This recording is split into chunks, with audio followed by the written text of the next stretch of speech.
Welcome back, everyone. It is me, Troi, and I'm here again with another video. And I want to say thank you to everybody who recently commented, liked, and subscribed. Well, actually, this is the second half of my hashtag March Mystery Madness 2020 5th anniversary TBR video. These are the next 4 books that I have planned to read. And as always, once again, I have to say thank you for joining me here. Next, we have P.D. James's The Black Tower. Ooh, child. If I didn't have my senses with me, which I usually don't, I got the mind to knock this camera over, knock this light over, push this window out, the frame, throw the laptop this way. Ooh, girl, I know I'm over exaggerating, I'm embellishing, and I'm flourishing, but I don't give a D. I love me some P.D. James. I don't care. I'm so excited. I really do want to go to I really do want to read this book right now. This is the 5th book, as in the number 5, in P.D. James's Adam Dalgliesh. I always feel like I'm saying that name wrong. Commander Adam Dalgliesh mystery series.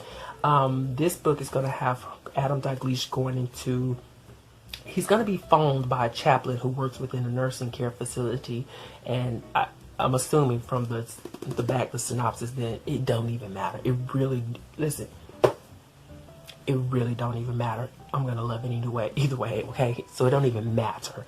But nevertheless, Adam Dalgliesh is gonna come aboard to solve some kind of murder that's taking place. It don't matter, in the nursing home facility. That's all I need to know.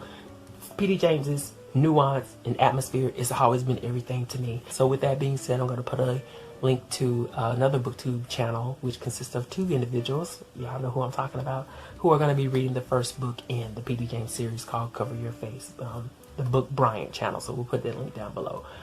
So the next book is actually Golden Boy by Michael Nava. Hope I said his name right. This is the second book in his Henry Rios series. The first book was called The Little Death, which I read not too long ago, back in October. So I'll put a link down below of my blog post. But first, as it concerns the number 5, the last page is 215. All right, see? I know how to make it work. All right. So there's plenty of things I want to share about this series.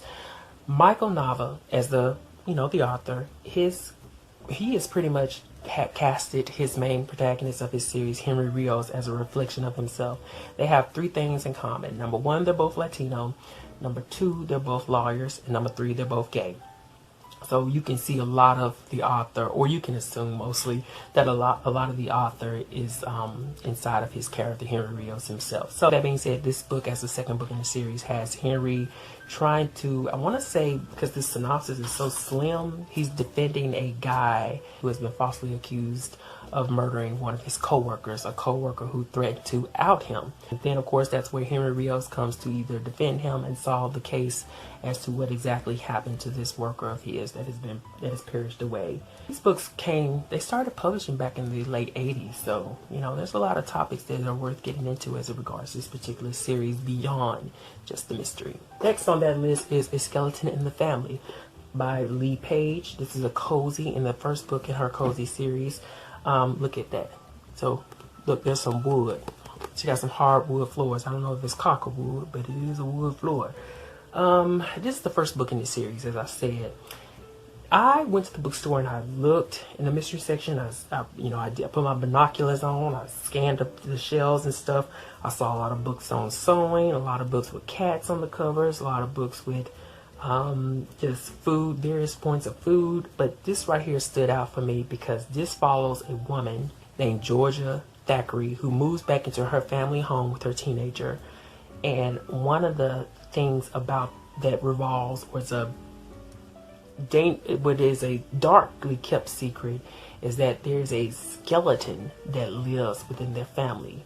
A skeleton that Georgia, as the main protagonist of this series, is going to communicate with I don't know, as if that skeleton was alive and well and living and breathing as anyone else would. It's very reminiscent of Carolyn Haynes' series, her Southern Delta series. In that series, the main protagonist communicated with a ghost. And here, it's going to be an actual skeleton. Because I'm no longer reading the Carolyn Haynes series after 2 books, I still like that little interesting twist of combining some kooky and spooky paranormal with a cozy mystery. So this is going to be pretty interesting. I'm like, a skeleton? And it's so funny because I used to have this friend. He told me the story once about his uncle who lived in China. Used to always, and on occasions, have these visions or dreams of this skeleton that would come and visit him within the night.